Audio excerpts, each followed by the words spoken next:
Magandang gabi po sa inyong pong lahat, sa ating pong lahat.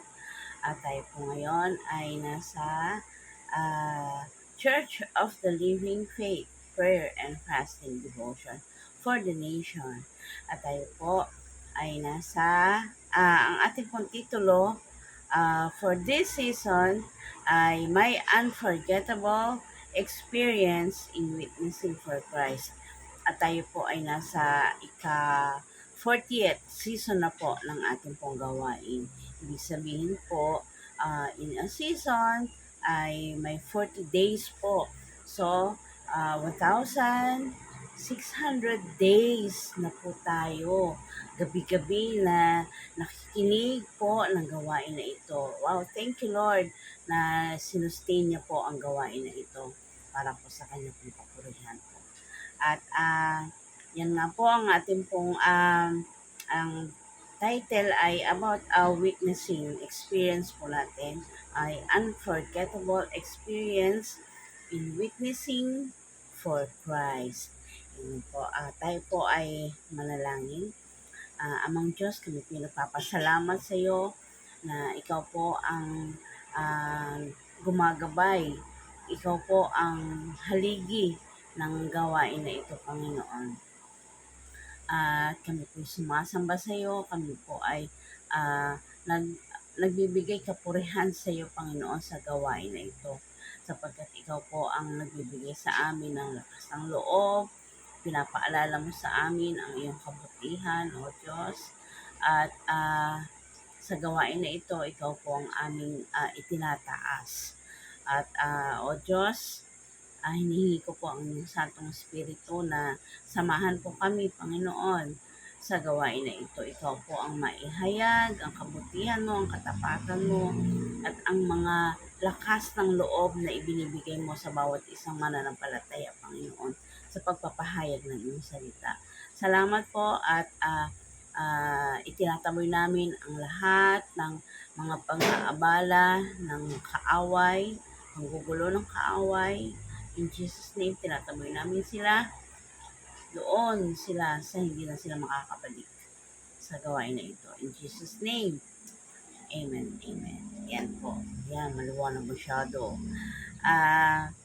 Magandang gabi po muli sa bawat isa at tayo po ay narito po sa ating pong tema na witnessing for Christ, mga experience po natin in witnessing for Christ na hindi po natin malilimutan.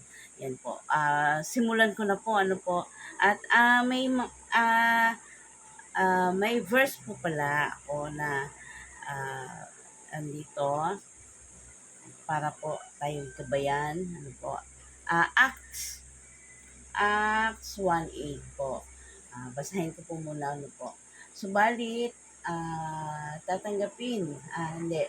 Subalit, tatanggap kayo ng kapangyarihan pagbaba sa inyo ng Espiritu Santo at kayo'y magiging mga saksi ko sa Jerusalem, sa buong Judea at Samaria at hanggang sa dulo ng daigdig. Amen po.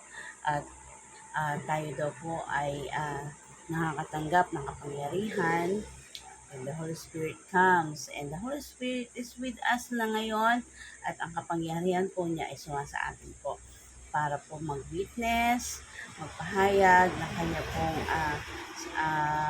ng mga ginawa ni Kristo. Tayo po ay magiging witness nito. At ang mga ginawa po niya sa ating buhay ay ating pong ipahayag, ipakilala siya sa mga kapitbahay natin, sa ating sambahayan, yan po, mga kakilala at hindi rin kakilala. Yan po. At ang una ko pong i-share sa inyo ay yung mga una-una ko pa pong mga na-experience sa Lord nung bago pa lang po ako sa Kanya. Minsan po noon ay may nagbigay po sa akin ng palaka ng mga Chinese. Alam niyo po yon, birding palaka, may kagat po ng coins. Yan, from courtesy of my neighbor. Yan, neighbor ko sa harap ng bahay namin. At binigyan niya po ako nito. At sabi ko, hindi ko na maalala yung occasion.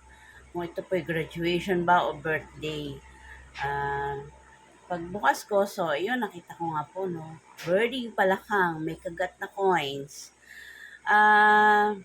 Sabi ko, ang alam ko, kinip ko muna yon. Tapos, I wrote something. Then, ibinalik ko po sa kanya na hindi naman po to shame him, pero papasalamat pa rin po ako kasi naalala niya ang okasyon na yon na hindi ko po maalala kung ano nga pong okasyon po. Sabi ko doon sa sulat ay hindi na dito nakasalalay o nakabase ang pananampalataya ko. Then I gave it to him. I gave it back to him. Yun po. Yan ang mga first na mga pag-witness ko sa Lord na hindi na po doon. Kasi po noon mahilig ako sa mga ganun eh. Pero hindi lang sa Chinese, ano po. Yung mga horoscopes, ganyan. Ano ko niyan, follower. No? Doon nung high school pa, meron pang sa table ng mga mesa ng mga upuan natin po, di ba? May cover pa yan. Yon, yung aking zodiac sign, yan. Yung pa ang naka-cover doon. Yung mga yon, yung mga yon. So, sinauli ko sa kanya at yun, hindi na kami friend. Yun. Basta yun ang sabi ko sa kanya. Tapos, meron pa. Yang sa store namin, mahilig na akong maglagay ng mga verses. Sa pagkaalala ko po, ang una kong inilagay doon, nagtatag ako sa karton ng sigarilyo. Doon nilalagay ko, sinusulat ko.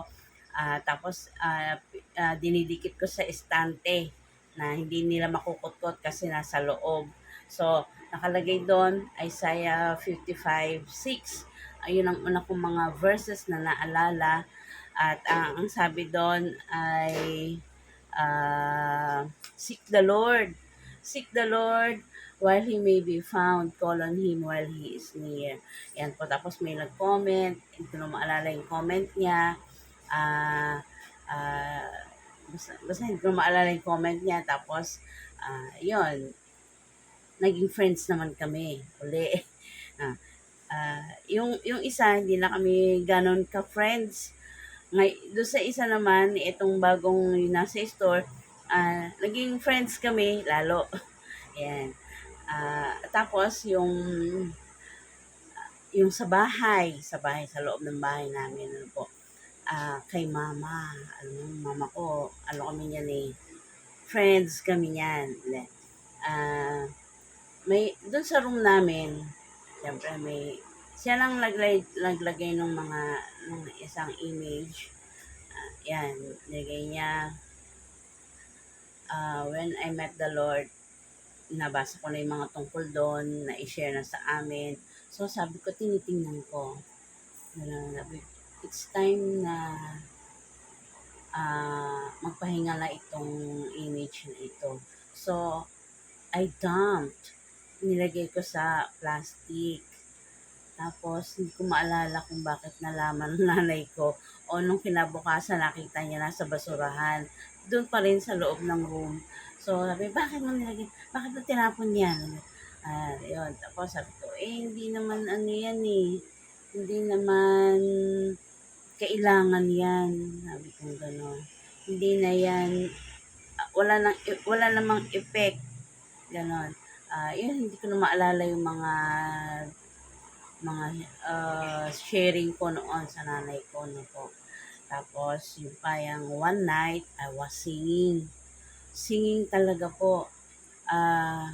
Kasi, hindi naman ho ako kumakanta actually. Hindi ako kumakanta at kung kumakanta man ako, yung ako lang nakakarinig. Kasi ang paniwala ko po, hindi po maganda ang boses ko. Hindi hindi kaaya-ayang marinig ng iba ang mga tono ko.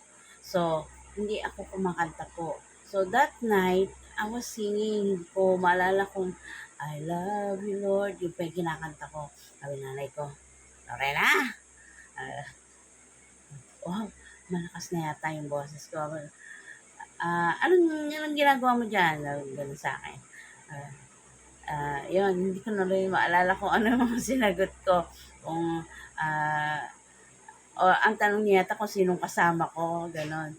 So, yun, yung mga notices niya sa akin. At, yung mga naging activity ko nung bago-bago pa ako sa Lord. Alam niyo, mama ko, ano yan eh, magkamukha kami. Kaya kami ang laging sabi, magkakontra. At noon, hindi kami, kung magkakontra, kontra in silence lang ako. Pero hindi ko, I don't mind kung may mga mali ako, eh, madali niya akong masaway, gano'n. So, yun po kami dalawa. So, meron pa po yung mga experience ko, yung nagta-trucks distribution po din kami. Talaga po hanggang ngayon hinahanap ko po yung trucks na yon. Pero napaka liit pa po ng pinaghahanapan ko na kung saan ko po makikita uli ang trucks na yun, kung available pa po ba siya.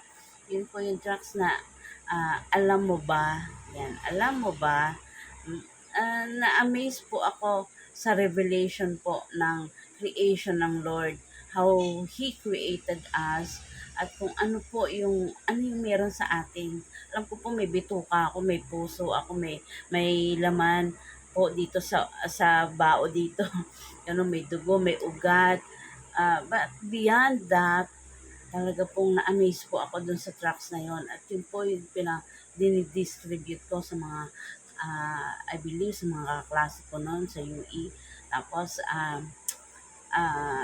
yung meron pang ibinigay din po sa amin na tracks.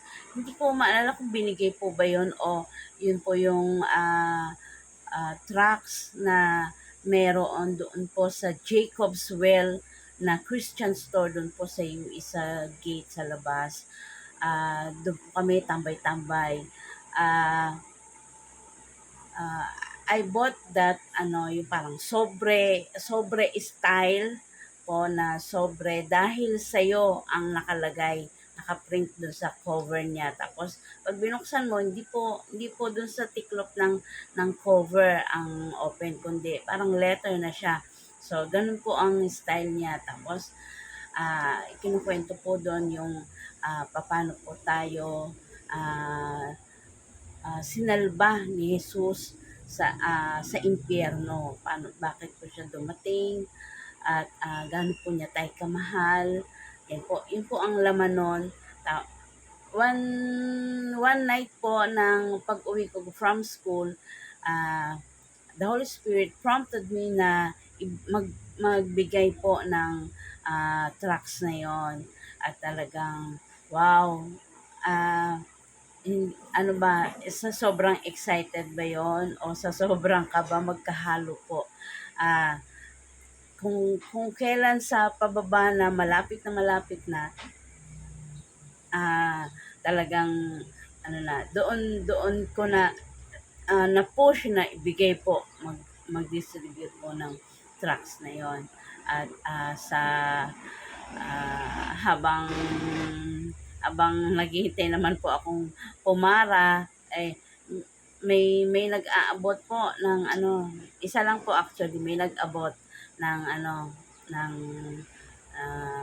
hindi ko alam kung coins or papel, basta inaabot niya. Kung hindi po yan solicitation, basahin niyo po Basahin niyo po yan, nakasulat po diyan.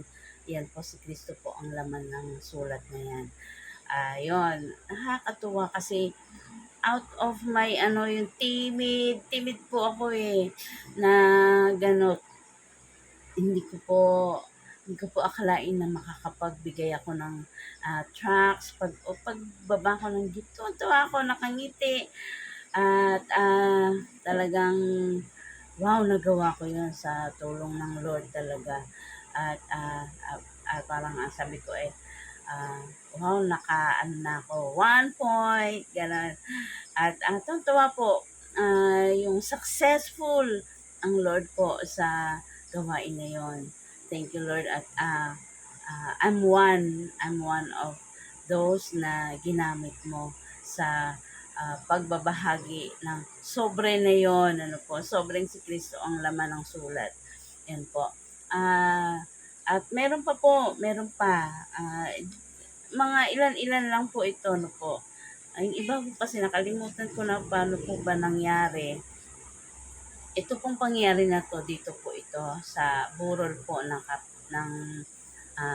Kamaga, yung pong barangay police po. Close po siya sa amin. Pag dumadaan, tinatawag namin. At nung pong namatay, ayun, nagkabiglaan.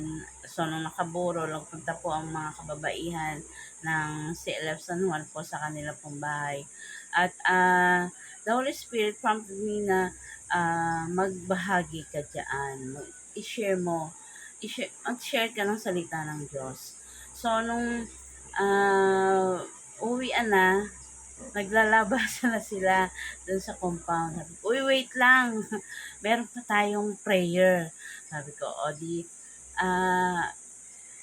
ano po talaga ang Holy Spirit, bibigyan ka ng lakas ng loob.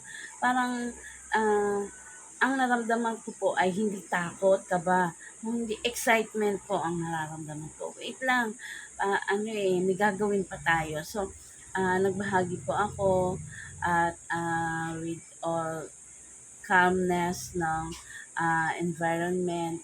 May nakikinig naman po, may tao po doon na nakaharap, may nakatungo. Yan, yun po. At binahagi ko po yung sa Ecclesiastes, there's time for everything, at nagbahagi din po ng kaligtasan ng Lord. Nagpatanggap po, salamat po sa Diyos. At may mga nakinig po talaga. Inutos na po ng Lord yun, makinig po sila. Yan po. At sa experience ko po, yung sa gawain po ng mga kababaihan po, yung sa Kalita po, Kalita Sulit. Yan. Yung matanda po na yon, nag-iisa na sa bahay niya at naglalabas-labas po siya. From time to time, nag-exercise, nag-stretching po ng mga tuhod, naglalakad. Yan po, minsan po na-hold up namin ang kanyang oras, pinasama namin sa gawain, join namin sa gawain namin. Total na, nadaanan lang niya po kami. So, yon, sinama namin. At it was my experience po na na-amaze po ako sa Lord. First time ko po nakakita ng ganon. Yang nakatanggap po siya sa Lord, kasi palibhasa magkaharap kami at medyo malapit. Iba po yung na-experience ko sa kanya. Nakita ko po sa kanya yung nag-iba ang aura po ng matanda. Talagang split seconds kasi hindi naman yung titingnan ko na lang ng gano'n. May gawain po Di, nung napatingin po ako, talagang nagulat po ako. Parang nag-iba po yung kanyang aura. Sabi nga po, the glory of the Lord has risen upon her. Na experience po yun na totoo po ang aura ng Lord. Ano po, talagang pag tumatanggap po pala tayo, ay may kaibang anyo immediately sa atin. Ano po, siguro po yun po yung kagalakan sa puso natin. Nag-iiba ang aura ng tumanggap sa Lord. Yan po.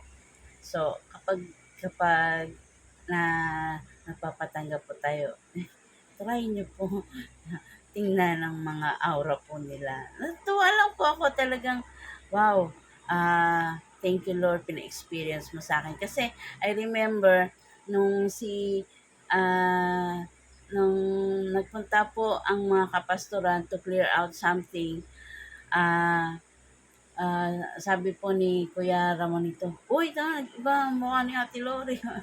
Kasi siguro galit ako yun, pero hindi masyado, pero galit pa rin siguro. Sabi ko, "Oh, nagmukha ano mo kanina gano'n-gano'n ka." Sabi ko, talaga lang." Sabi ko gano'n. Tapos, yun pina-experience po sa akin ng Lord na makita po ang ang aura po ng kalita na gano'n po.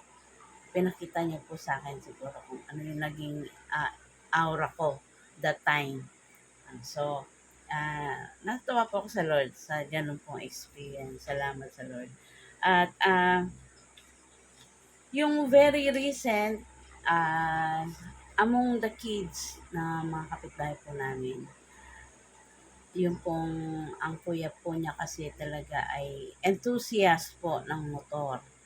Yan, talagang kung ano-ano pong ginagawa, kalikot-kalikot sa motor, kung magpatakbo, yan. Ito pong bata na 'to, yung kapatid ko ay sabi sa'kin, ah, ay ako palang nagsabi sa kanya na, "Yung kuya mo ganyan, na muntik ng maaksidente, sabi ko. Tapos sabi niya, "Oo nga po, maano yun, gano'n." Tapos sabi ko sa kanya, "Alam mo, ang walang relasyon sa Lord, madaling tablan or kapitan ng mga wishes na masama ng iba."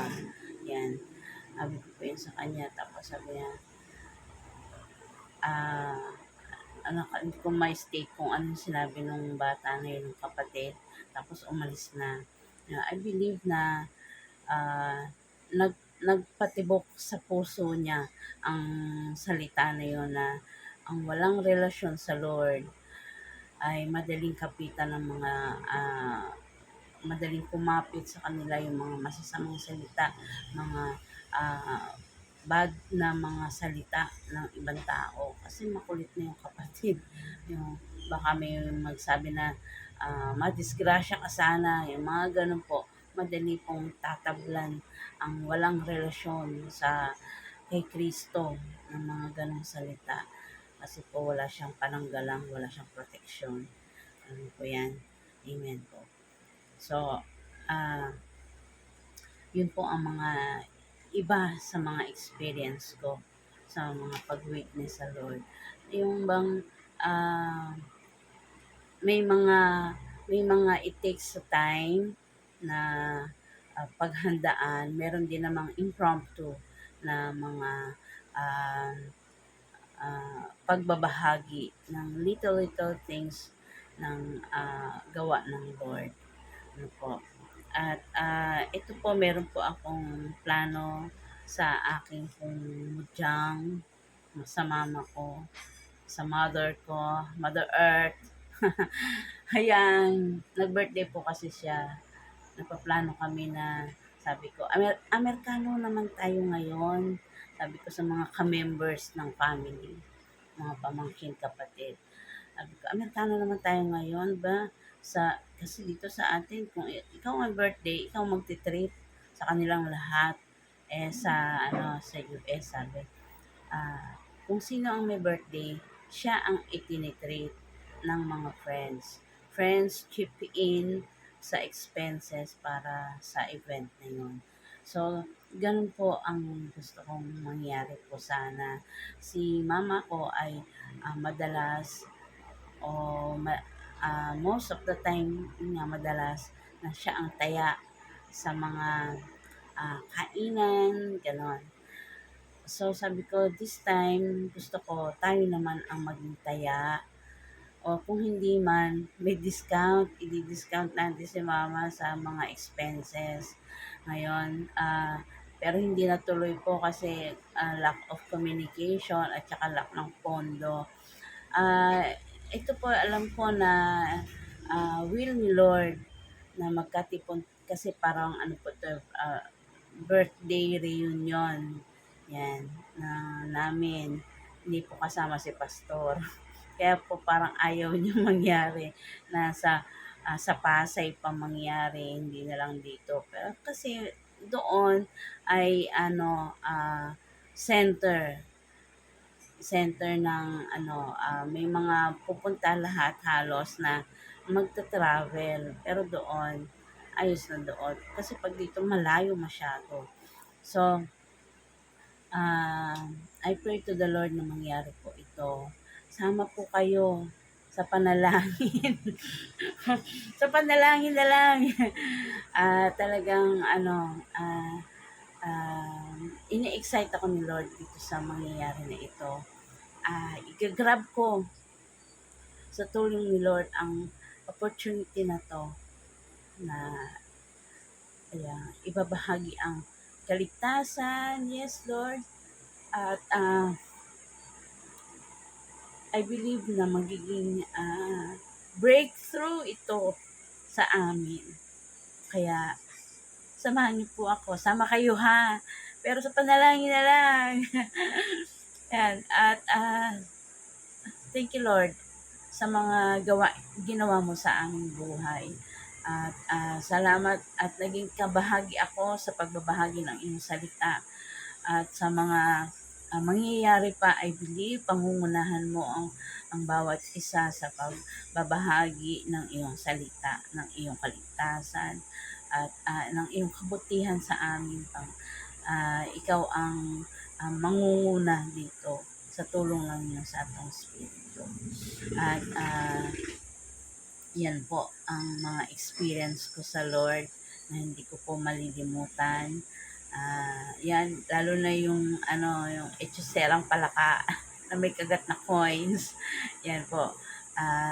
Kasi it was my first time na ganon, binigyan ako ng neighbor na ganon. Lakas loob lang niya yun. Ako, lakas loob ko rin. Na binigay ko, balik yun sa kanya para ipakilala na hindi na dito, hindi na sa ganitong ah, hindi na sa ganitong pananampalataya ako nakaangkla. Yan, kay Jesus na ako ngayon. Yan.